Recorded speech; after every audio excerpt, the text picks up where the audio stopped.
why can't we do better, why can't we do better? The way our system is set up, where everybody comes on board every 2 years, you spend the first 6 months undoing what the previous people did. Then you spend about a year trying to figure out what it is that you think you might want to do. And then, like you've heard tonight over and over, the last 3 to 6 months, well, we're starting to get these done and we're moving on these now. That's the problem without having the staggered term. So I definitely think that's a good idea. I'm not in favor of the 4 years. I think that's a bad plan. All right, thank you. Boy, they must have put these questions in order because they're like flowing right along. Will the city ever enforce private property owners to keep their property uncluttered, junk in front and backyards? Will they collect rodents, cats, etc.? It's not fair to people who keep their properties uncluttered. Norman? I can't bring out my phone because otherwise George would shoot me. But as I walk neighborhoods, I am constantly texting our code enforcement department. We need greater resources at code enforcement. It is disastrously short-staffed. Let me tell you something that follows this. On 31st Street, there's a property that is literally caving in on itself, and I sit on the Building Standards Commission. We took that property to court saying this owner has a blighted property and we want to force him to fix it up. We went through the entire process of Building Standards Commission, put fines on him, went back and forth with his attorney. He didn't want to do it. He said, this is my property and you can't tell me what to do. So we said, oh really? We took him to court. Well, guess what? The judge was in an election year. And the judge said, you're right. So you two figure it out. The judge would not allow us to enforce our own community standards on property. And that's part of this challenge we have. But to answer your question, I always fought for more resources at code enforcement, which we need. Thank you. David Hoover? Resources are not always the issue. In fact, more times than not, they're not part of the problem at all. Our problem is process. We don't know what we're doing. The process of the whole demolition program starts with policy level decisions made at the council level. That gets passed on through the city manager and down to the staff. We have the people. What we do is we misorganize how that whole section is run, and we don't have a serious, aggressive program to go after the people with the derelict properties. It's not rocket science. It's done all over the state of Texas, and there are some very good programs and very good examples that we could follow. It's just a decision that's not been made here, but it's not hard to fix. Thank you. Tax rate. We had one after Ike. It was raised. Some question whether the promise was actually made, but most people seem to believe that it was, that it would be lowered and it would be stuck to. David, what's your position on that? I believe that you can make promises sometime that you probably shouldn't have made, and we all know how that happens, and we all know that people up here have done that. The question is, what can we do to actually make that a reality? I don't believe anybody is going to sit up here and tell you that they'd like to raise the taxes or make them higher. How far would that go even if they did?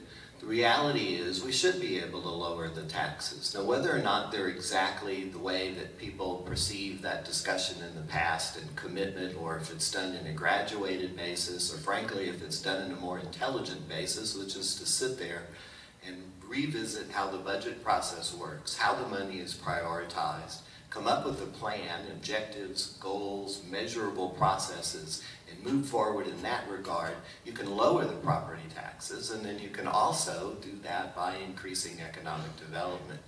It's not just a term, it's a reality, and it's not hard to do. Thank you. All right, let's hear your closing statements. Norman? Do I get to answer that? Yeah, that's one close to your heart. We'll give you a chance to rebut. Give it about 45 seconds. Okay. Actually, I was saving this for my closing, but we got our CAD appraisal today, or actually yesterday. It went up the maximum amount. I'm here to tell you, I sit on the finance committee. We've identified where the savings are if we have the political will to go after it. Don Maffridge, Elizabeth Beaton, and I all were in that room, all identified it, all came before all came before council and talked about how we could do it. Close TERS 11, that would give us $700,000 to $800,000 a year. We also identified areas where we could save money, but we were overruled. We have to lower the cost of living on this island, or we are not going to get our population back. We've had flood go up. We have had TWIA go up, and now we have our taxes going up. It is very hard to look across and tell a family to please come to Galveston Island where the rates are pushing you out and you can have less expensive living on the mainland. We have to get the tax rate down, and I've already identified how to do it.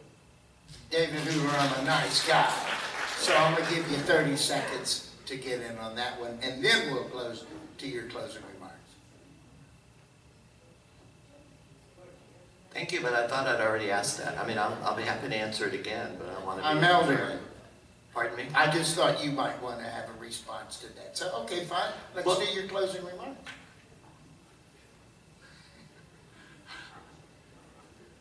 Okay, you've heard a lot of discussion. You've heard it tonight, you've heard it before, about people not living on the island and people moving away.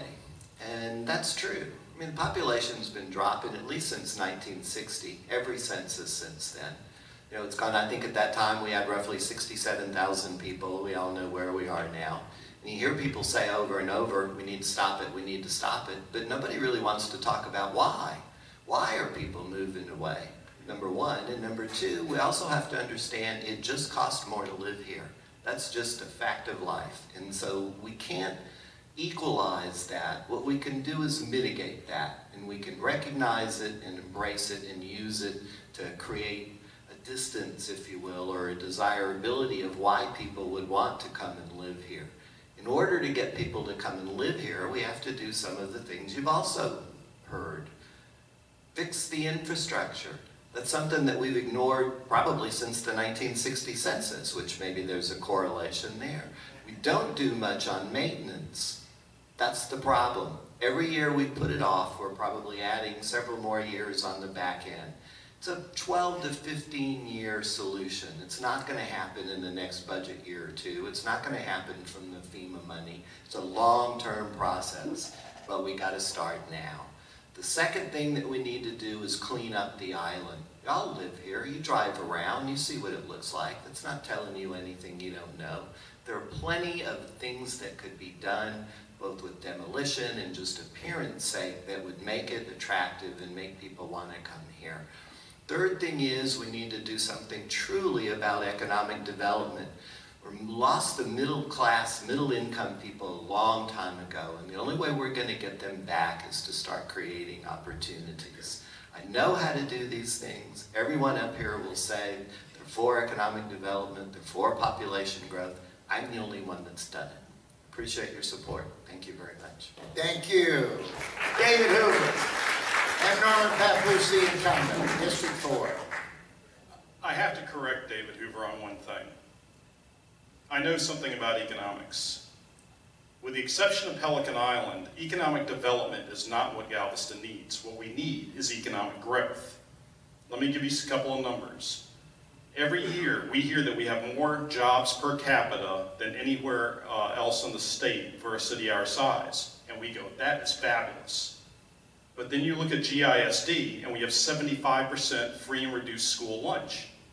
The only possible conclusion you can draw from that is that our jobs don't pay high enough wages. That requires economic growth, not economic development. Now, I will grant you, Pelican Island, that needs economic development. Okay, economic development takes place when you put in the infrastructure to create an economy. We have the economy. We need to grow it. I'm running on three things. We're going to finish Ike recovery, and we're going to do it the way I've been trying for 2 years. Brian Maxwell's hiring project manager to get outside construction workers in here to do the projects so we don't burden with City Hall with maintenance, operations, and reconstruction. It was just too much to put through that pipeline.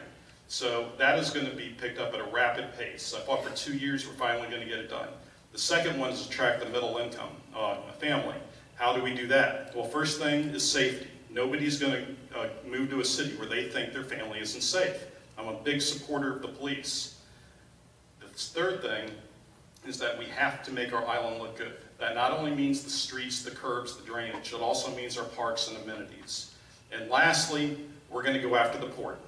It is the biggest source of untapped tax revenue that we have on this island, and we have to get it developed, and we have to take a big step.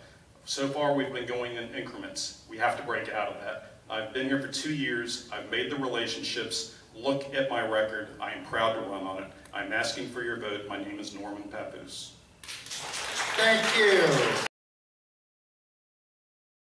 David Hoover and Norman Papoose, District 4. You may leave if you like. Give them their space. All right, now we're going to District 5. You'll notice in this group, each incumbent has a challenger.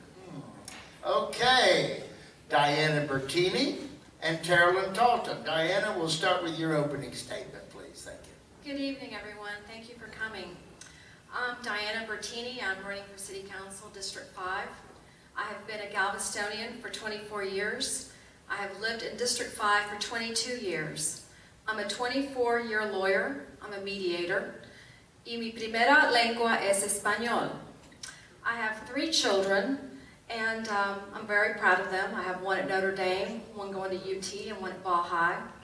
And the reason I'm running is that I want my children to want to live here. I want your children and your grandchildren to want to live here.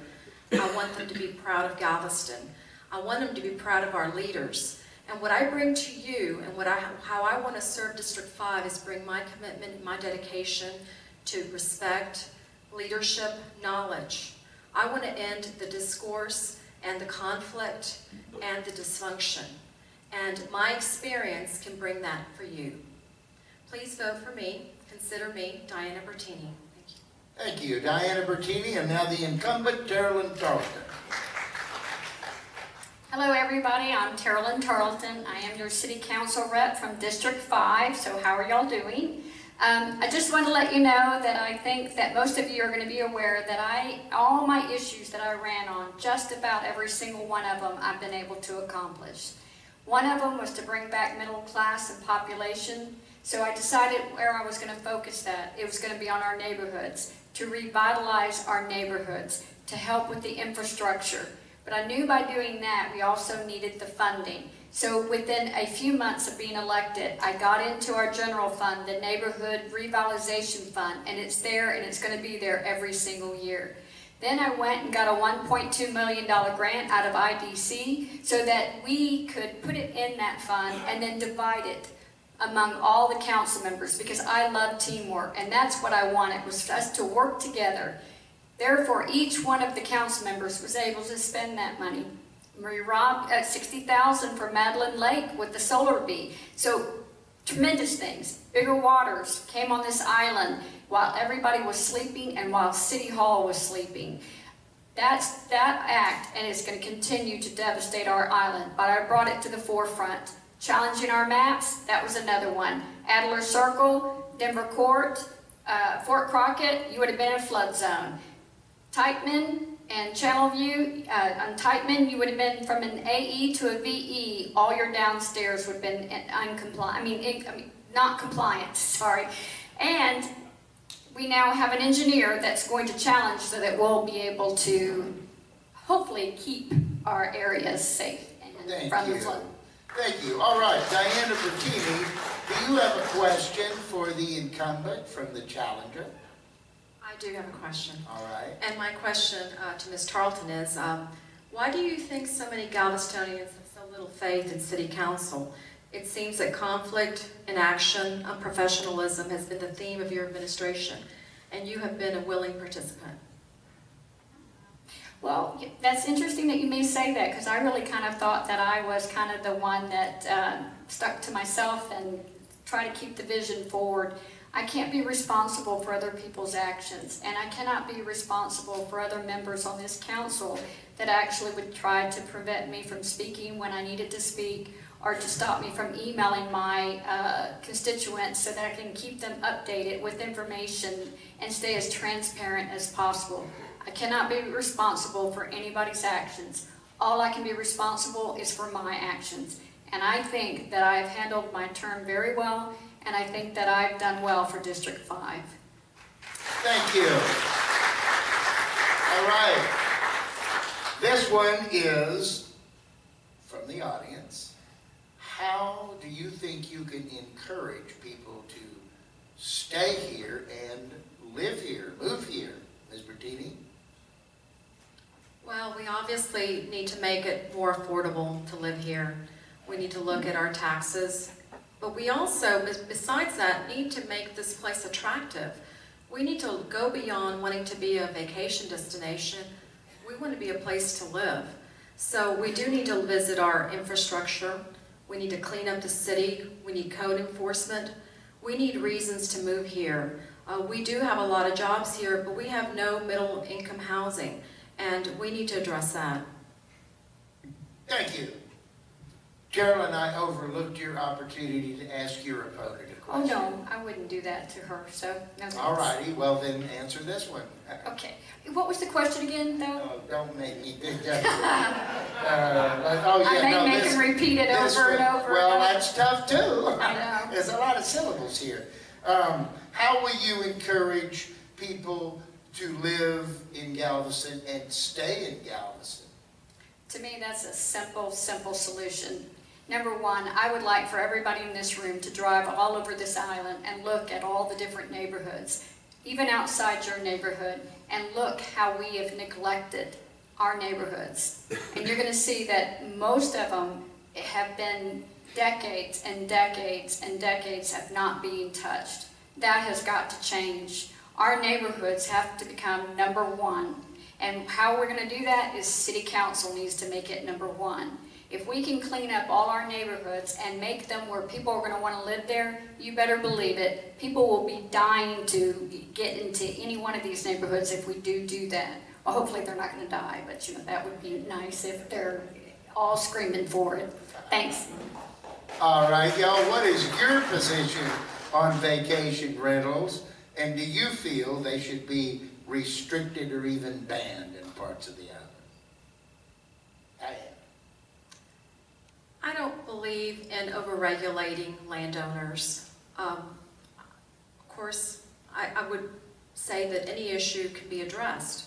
At this time, I just don't see the need. I understand that there was an issue at Colony Park, and I certainly want to respect my fellow District 5 residents there, but I think that with just code enforcement, it should take care of that. If there is a need, it needs to be done through homeowners associations and that sort of thing. Thank you. Thank you. Thank you. Well, again, as District 5 Councilwoman, Colony Park is in my district, and of course, I do support vacational rentals. I think it's extremely important for our economy, but we do have one little issue, and that's party houses. When we have realtors that come from out of state and buy properties in these homes, in these neighborhoods, and then advertises on the internet to sleep 14, 16 people, and then you have an influx of young kids and people partying all night and trash all through the day in a neighborhood that wants to have residential neighborhood and not these type of short-term rentals, that we do need to do something about that. And then of course at Planning Commission, I was hoping that we could form a committee. So next year when I become councilwoman, I want to do that. I want to make sure we bring the neighborhoods and these party houses and we have some type of regulation on them. So thank you. Thank you. And here's one to provide a little contrast between the challenger and the incumbent. Diana, would you have voted to fire Michael Kovacs, city manager? I don't really know that I can answer that question. I haven't experienced working with him and really watching his record. But I do think that now that he has obviously been fired, it is the first responsibility of the incoming council to address that. And what we need to remember is that we need a city manager that is strong. I mean, he's supposed to be the CEO of the city, and the council is the board of directors. They're just supposed to overlook policy and the efficiency of city staff and the city manager. City manager must be someone strong enough to tell the city council, I run the city.